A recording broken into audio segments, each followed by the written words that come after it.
Do you often feel like this? You haven't actually done anything, yet you feel completely drained. It feels like you have absolutely no strength left. Even small tasks like taking out the trash or hanging laundry require a huge mental effort. It's not that you don't want to move. It's that your body is truly exhausted. Tasks that used to be easy now feel like heavy burdens crushing you. On weekends, you want to go for a walk to clear your head, but you barely start before your body gives up. Your steps get slower, and you just want to go home and lie down.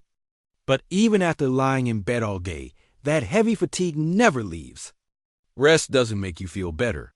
In fact, the longer you lie there, the more tired you become. Eventually, you lose the will to even get up. Even when you are eating, you feel your battery draining. The simple act of chewing and swallowing seems to consume the last bit of your strength.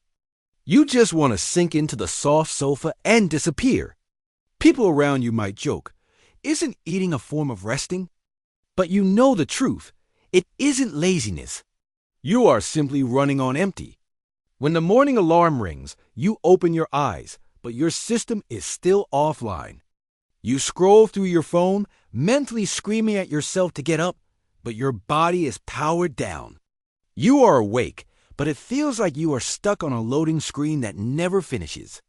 Sometimes, you look at energetic, disciplined people and wonder, why can they do so much while I accomplish nothing all day?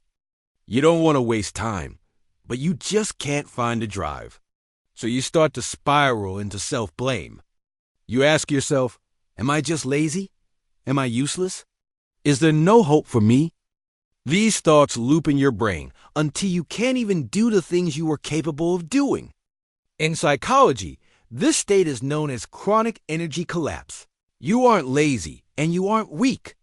Your energy system is literally crumbling. When emotions are suppressed for too long, the pressure piles up in your body. Lack of sleep and lack of movement make you like a battery that won't hold a charge. Your charge is getting lower, but you keep forcing yourself to run. Meanwhile, your brain is bombarded by information and held hostage by anxiety. You try to stay rational, but every second is an overdraft. Finally, your energy system sounds the alarm. Suddenly, the simplest tasks feel impossible. This isn't your fault. It's just that you haven't been properly recharged in a very long time. You aren't rotting. You are protecting yourself from a total breakdown.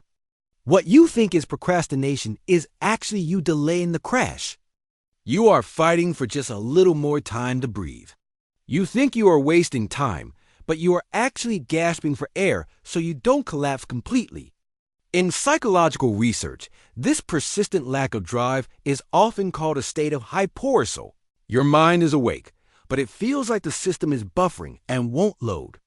It's like you are wrapped in a thick fog. You hear sounds, but they don't register. You have emotions, but you can't express them. Everything looks normal on the outside. You know you should act, respond, or start, but the signal between your body and mind is cut. You are paused. Even taking one step feels incredibly heavy. What truly destroys a person isn't a sudden crisis, but this silent, chronic internal exhaustion. It doesn't make a sound. It just quietly hollows you out while you pretend everything is fine. It's not that you don't want to get better. It's just that you haven't lived for yourself in such a long time. You aren't unmotivated. You just haven't stopped to rest in too long.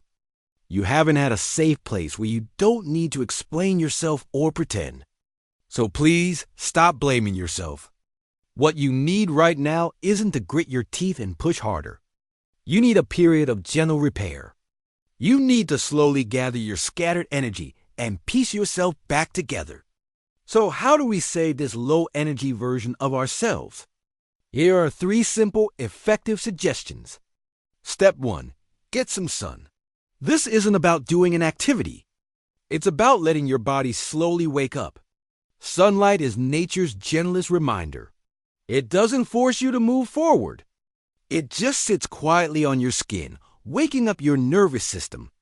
Just standing on the balcony or by a window for a few minutes can help release that heavy fatigue. Listen to some light music or nature sounds, and you will calm down even faster. Just being held by the light is enough. You don't need to do anything else. Step 2. Eat mindfully. Eating isn't a task to check off a list. It isn't about dieting or discipline. It is a moment of repair amidst the chaos and exhaustion. You don't need a perfect meal. Even a bowl of warm soup or a few bites of rice is enough. If you sit down and eat with intention, it isn't settling, it is gently refilling yourself. Try to avoid high sugar, high carb traps that give you a sugar crash. Add some protein and stable foods to stop the energy roller coaster. Even if you only take 5 minutes to do nothing but chew and taste, you will find that even a single meal can gently save you. Step 3. Learn to be alone. This isn't about loneliness. It is the beginning of restoration. Low-energy people are highly sensitive to outside noise. A word or a glance from someone else can pierce your heart, but you ignore your own voice. Find a quiet corner, write something down. Close your eyes and breathe. You don't need to figure everything out.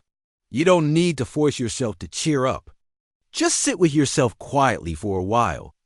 Psychology calls this an emotional integration period. It gives your suppressed emotions a way out and brings you back from the noise of the world. Finally, please remember, recovery doesn't happen overnight. You aren't a machine that can instantly reboot to 100%.